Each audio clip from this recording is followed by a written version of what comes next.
Tonight, fighting back, Paul Keating dismisses gloomy ALP research.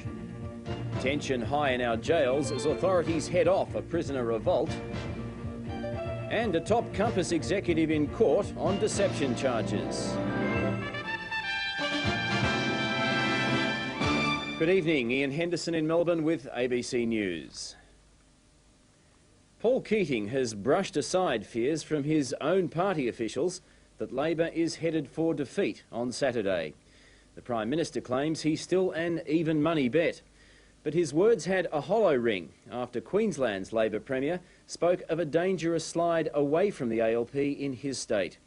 And as Jim Middleton reports, tomorrow the Prime Minister faces the hurdle of the latest unemployment figures. Paul Keating is adamant he's still at least a 50-50 chance of victory on Saturday. In the three major polls, we're ahead in one, 51-49, we're level pegging in another, and we're slightly behind in another. So that's the best indication. The Prime Minister doesn't believe his own party research indicating the gap may be too great to bridge before the weekend. And he thinks there are other signs of hope too, from John Hewson's side of the fence. He's getting bad polling information.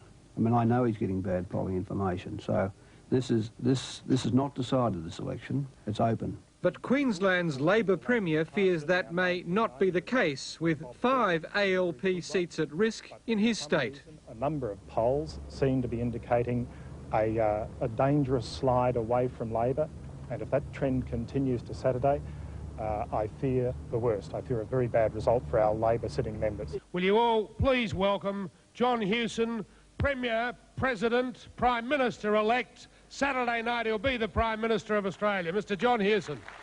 And the opposition leader apparently believes it as well. At a Melbourne business breakfast today, he was talking as if winning were now a mere formality. So I think Monday morning next will shine a very bright light of business confidence across Australia. We'll do our part in terms of providing the lead.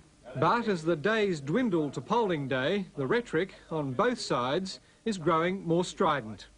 We recognise we would cop one of the worst scare campaigns in the history of politics anywhere in the world. Dr. Hewson is the most extreme and radical right-winger to propose himself for the leadership of this country in the country's history. But that's not all. All we've seen is ritual incantations of the Liberal Party by Dr. Hewson at rallies, and the kind of division and confrontation and chaos that you see at Dr. Hewson's rallies, which he's revelling in, would be the order of the day for Australian society under any government he managed. Labor's got to go! Labor's got to go! Labor's got to go! Labor's got to go! Let's see when he cracks the window. Labor's got to go! And keep the jobs in Australia. Let's say it for him. 2 million jobs! 2 million jobs! 2 million jobs! Tomorrow's unemployment figures amount to the last and most dangerous hurdle for Labor before Australia votes on Saturday. Today, the signals are mixed. The Bureau of Statistics has revised last month's jobless figures upwards from 10.9 to 11%. But the Employment Department's leading indicator, out this morning, shows the outlook for jobs improving strongly. A working class boy from Sydney! And the fight certainly hasn't deserted the boy from Bankstown. Everybody will be in there clawing and grabbing and scrabbling and scrambling and ripping and tearing, because that's the model Dr. Hewson believes in. Others in the Labor Party may have their doubts, but Paul Keating is absolutely convinced this election is still his to win, and he won't stop fighting till the last ballot box is emptied on Saturday night. The impact of the GST on state finances had another airing today, this time in Victoria. A leaked Treasury document estimates Dr. Hewson's new tax would leave Victoria $250 million worse off. The Kennett government denies it, but with just 3 days to the election, federal politicians pounced on the issue.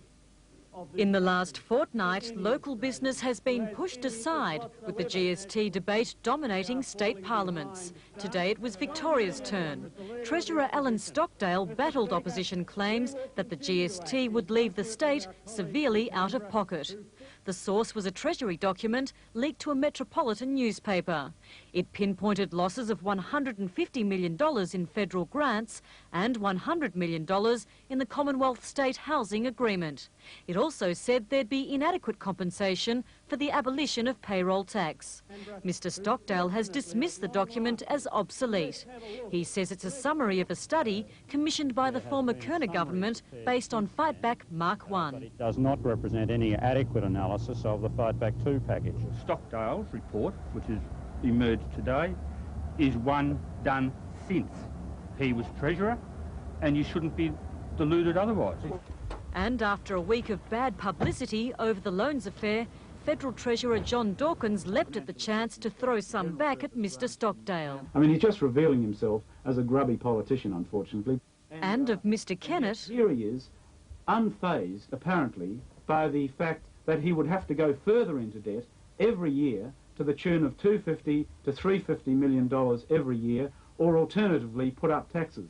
While Mr Stockdale denied the state would lose $250 million, he wouldn't be drawn on just what impact the GST would have on the state budget. But John Hewson had no such reservations. If you look at the benefits to Victoria, the abolition of payroll tax, the particular benefits to individuals, the $56 a week to average families, they're streets ahead. Despite those assurances, Dr Hewson has made no offers of any full state-by-state breakdown of the impact of the GST.